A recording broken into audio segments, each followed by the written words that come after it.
Hey everyone, welcome back to Tea and Therapy. So in this video, I want to talk a little bit about relationships and especially because what has been circulating in the media right now is regards to the alleged affair that happened years and years ago with David Beckham and Rebecca Loos. And I thought, you know what, I want to come on here and talk a little bit about relationships and the difficulties that some people have and what I feel in regards to extramarital affairs. So if this is a video that you think might be interesting to you, if you are somebody that is struggling in relationships and you don't really know why, I'm going to give you a few pointers to hopefully help you navigate that. So if you want to join me, then grab your drink and let's dive right in.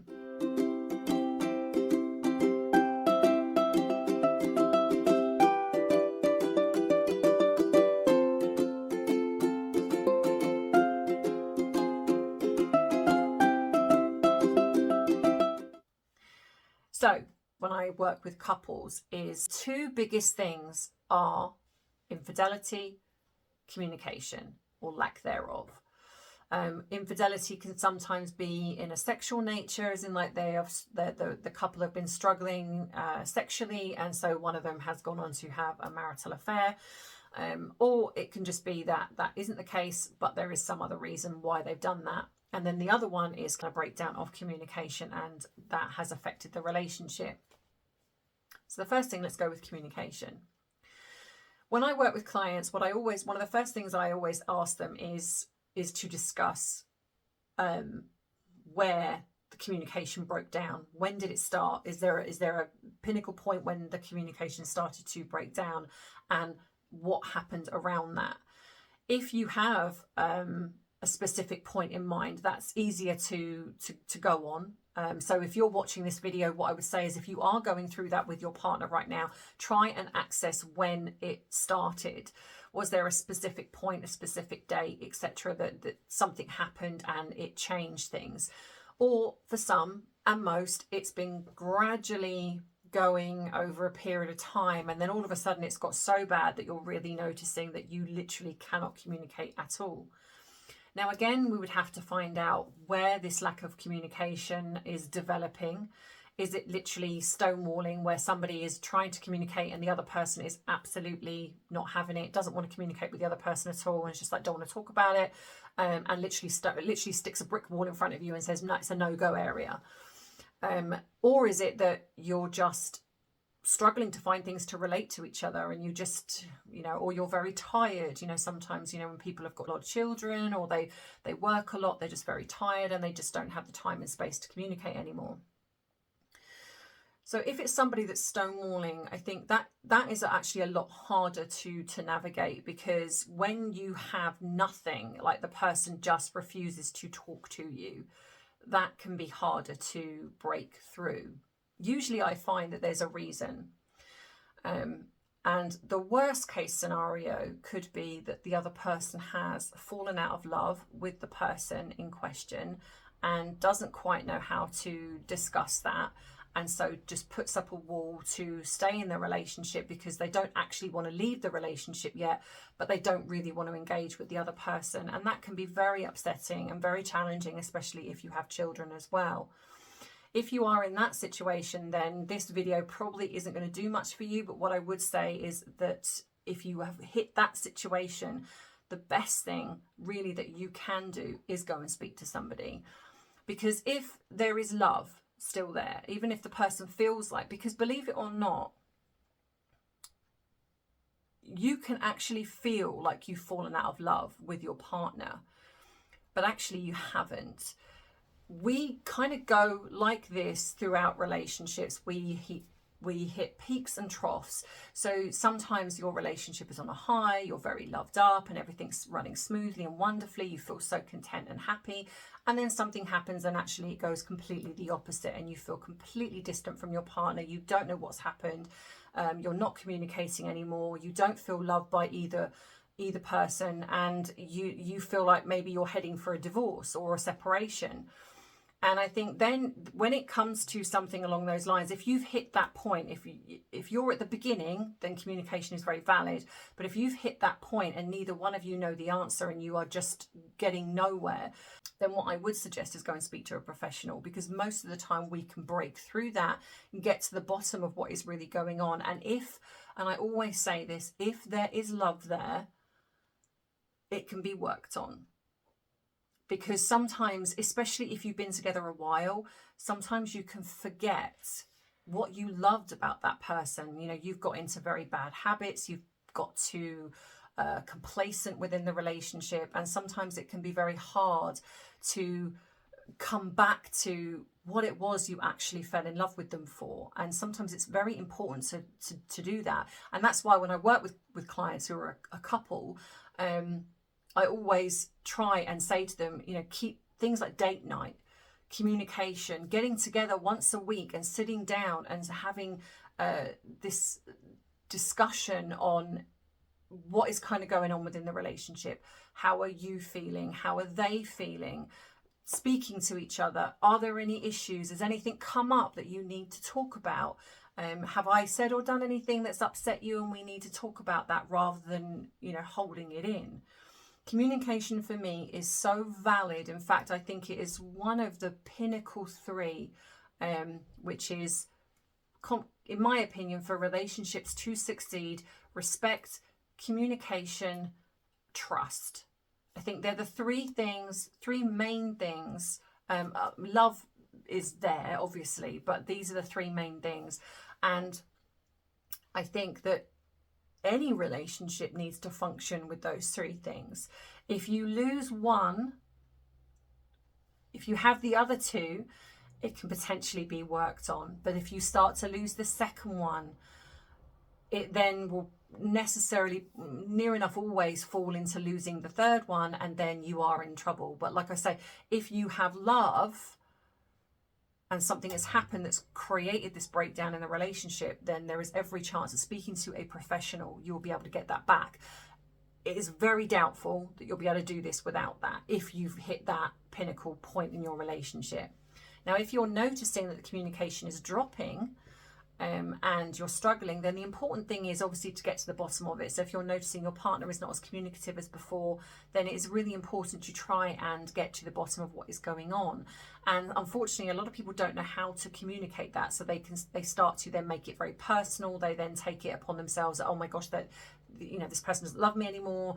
And it couldn't be something maybe further from the truth.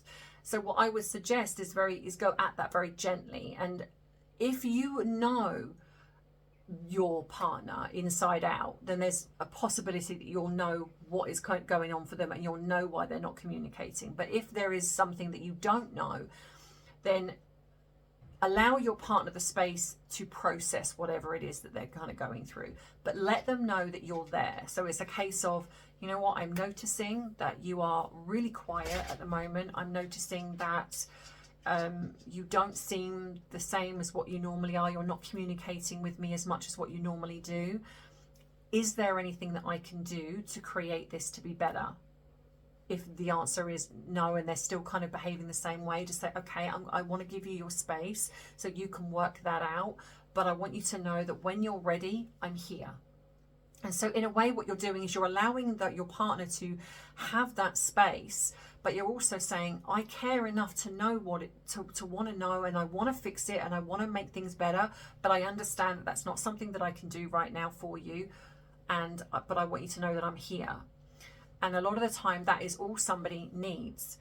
Unfortunately, what can happen is, like I say, is that our own triggers start to happen. So if a person starts to distance themselves, closes themselves off, that then sends messages of rejection, something bad's going to happen, and our own triggers start to go off. And that's when some people will panic, and then they will almost like go at the other person, you know, and an argument will happen. And unfortunately, if a person is going through something, that will drive them further away, because what that does is sends a message of, I can't communicate with this person, or I don't feel that I'm ready to, and this is upsetting them, so I have to put my feelings to one side to make sure they're okay. it is important in every relationship that when you are going through something, that you have the space to process whatever it is that you're going through, but that you have a partner who is allowing you that, but is also there for what you need. And so that's why saying, what can I do for you right now? Even if it's just giving you space and staying away, what can I do?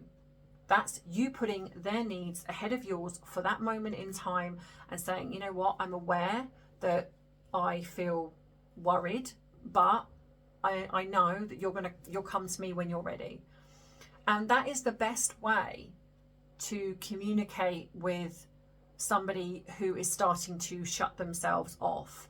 It's important that you're letting them know that you care enough to want to know what it is, but you're also going to wait till they're ready to tell you. Now, they might tell you straight away just from that, having that, or they might not. But the important thing is that you give them that space. You don't then go into a day and then be like, oh, it's been a day. Right now I need to know. Because then you're making it about you. If you are having your own personal triggers or your own things that are going off at the same time, like everything's happening for you because you're not able to deal with their space, then that's something that you must deal with yourself. So then what I would suggest is either going speaking to a friend about it, going speaking to a professional about it. Because if you work on you, whilst they're working on themselves, you can then come together. One of the hardest things is when you're trying to work on yourself and your partner doesn't let you.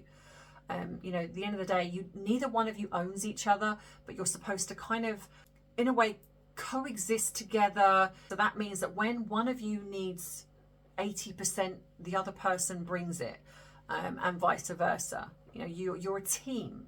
And that's why trust, respect, communication is very key. And it's having that understanding and empathy to the fact that sometimes the other person doesn't always have the answers. And I think, unfortunately, that can happen a lot in relationships where men tend to close themselves off more than women. Women are more communicative than men.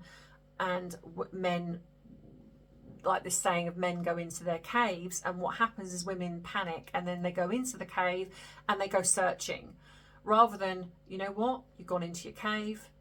When you're ready, I'm here, I love you, I worry, but I know that when you're ready, you'll come to me. And eventually they will.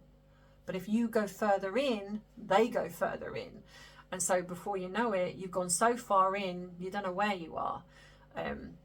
And so then we go on to affairs. And a lot of people have said to me, why do people have affairs? And a lot of the time, there are such varying degrees. There are differences with men and differences with women.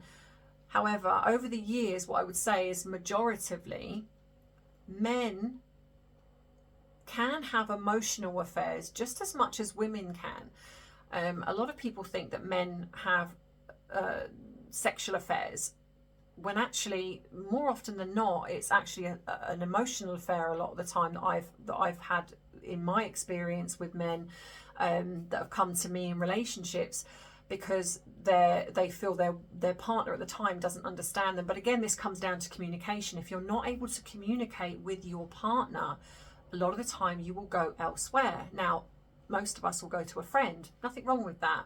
But that's when it becomes more than that, because you then become emotionally connected to the person that is not your partner. And that's when it can lead then into a sexual relationship. Now, obviously, if a man is just going for a sexual relationship, or a woman is just going for a sexual relationship, then predominantly that is about sex. And most of the time, not all, before anyone jumps on me in the comments, just from my experience, a lot of the time is because needs are not being fulfilled in the bedroom. Now, again, this is not the fault of the other person.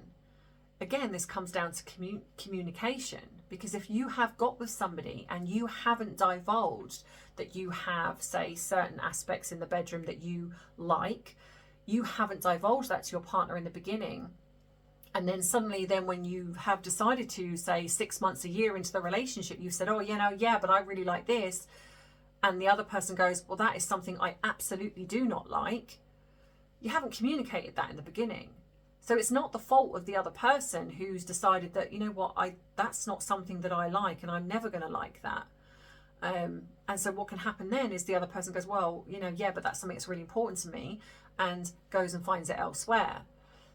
Now, again, the problem comes down to communication. start as you mean to go on. So if you are getting into a relationship with someone and you know there are certain things in the bedroom that you like, the best thing to do, and I know it's not always that easy, but the best thing to do is communicate that to the person that you want a relationship with. Not drop it on them a year, 2 years, 3 years down the line when you're frustrated and you've wanted to do that, but you've kind of not been able to, and then go and have an affair because that person scratches that itch, so to speak. And a lot of the time with women, it can be a similar type of thing. Again, women will go and have an affair sexually. It's not always emotionally. Although I would say, majoritively, with men, it's sexual. With women, it's emotional. But like I said, you can mix the two. Either way, if you know your partner is going to be hurt by what you're doing, you know it's wrong. It is one thing to go to a girlfriend or go to a boy that's a friend or vice versa and have that open and honest emotional support, because most of the time your partner would know about this person and they would be okay with it. If you're doing it in secret, if you're doing things that you're not telling your partner, then you're being dishonest, and then there's a reason for that, and it's still not okay.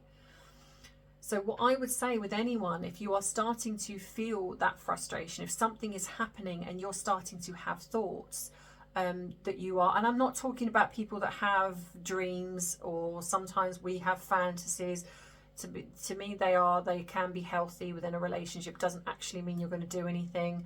But if you are seriously starting to think that you will want to sleep with other people, you need to communicate with your partner, and you need to sit them down and say, look, I'm not happy with whatever it is, and I need to talk to you. We need to find a compromise somewhere.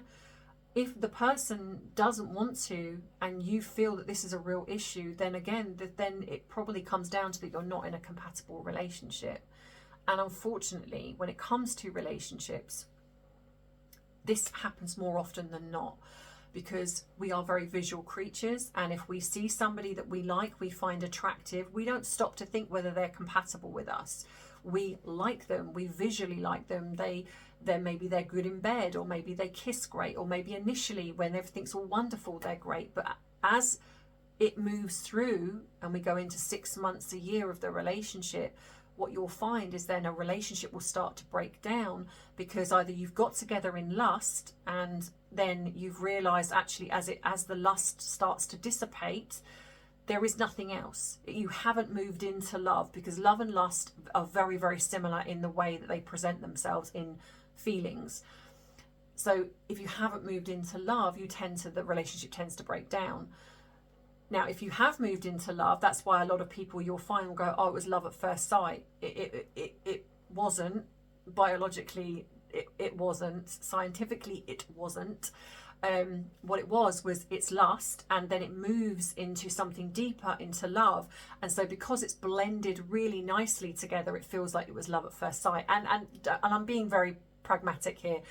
At the end of the day, if you want to believe it's love, it's who am I to judge that? And I certainly wouldn't. And I think it's lovely anyway.